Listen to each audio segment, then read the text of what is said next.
Uh, Obviously, I would hate to be up here through these circumstances. To happen to be up here talking about it.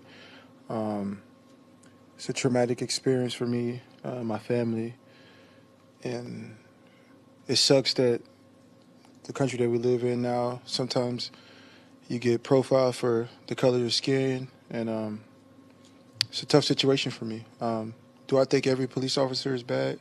No, I don't believe that. Do I believe there's some people out there that judge people on the color of their skin? I do believe that, and I'm just focused on trying to push forward and keep continuously championing the quest for justice for people. Keep pushing equality for oppressed people, and that's just that's what I'm about, and I'll keep doing. Did you But get? I'm sorry. Go ahead. for me, it's like I said, I just want to thank my wife for supporting me.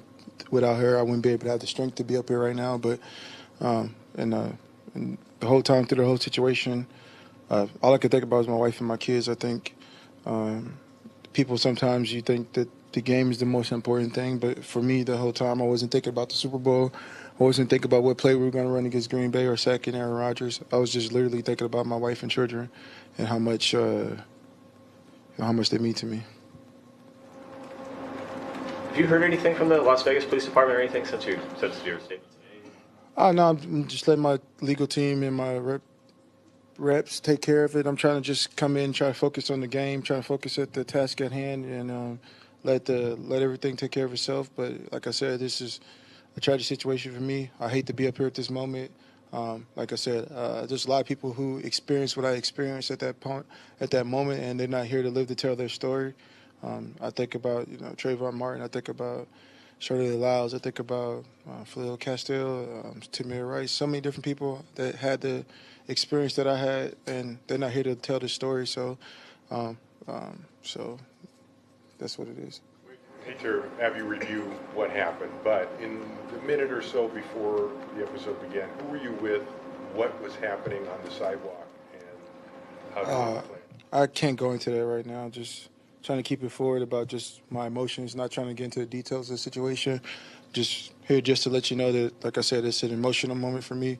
I know a lot of people are like, oh, did he want this on himself? I didn't ask for this moment. It just happened to be me. And I'm just lucky to be here to be able to speak about it. At any moment, I could have made the wrong decision and whether move. It felt like I was resistant or doing something wrong, and you guys would be wearing the Seahawks would be wearing the patch with number 72 on it. So I'm just lucky to be here right now and to be able to continuously fight for people, fight for the equality of all people, regardless of their color, regardless of their gender, regardless of all that. I'm just going to continuously do what I've been doing.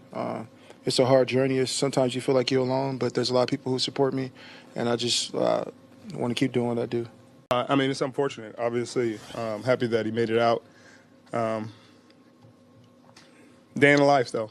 I'm sure, as he said, something that he's been through before, I'm sure, and hopefully he doesn't have to go through again. But it's no amount of money, no amount of fame, no amount of notoriety that could keep you from things like that happening to you. So just an unfortunate part of life. I'm just thankful he made it out. You experienced anything like that personally? Yeah. I mean, I've experienced that. I've been hemmed up, countless times when I was younger. You live in the inner city. That's just how it goes. They're trying to patrol the city. They're trying to keep the city safe. So, a black between the sizes of 6'4" and 5'3", and they gonna get you. But thankfully I made it out alive. He made it out alive, and we moved past it. Sure, from your experience, when a player suffers an injustice or a tough situation, how has this locker room responded? With support.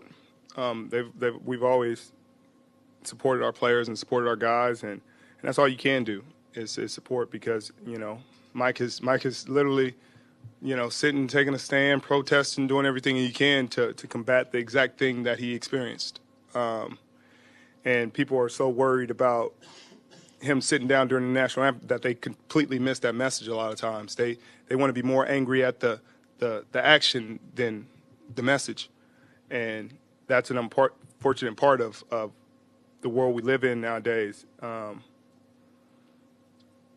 wish that people would take it for what it is and make a difference and go out there and try to combat against racism, fascism, unnecessary violence. A guy being discriminated against. He was doing nothing wrong. I mean, you can't go outside, you can't be out, you can't do this. What can you do? So hopefully people will start to do the necessary things that it takes to make a change.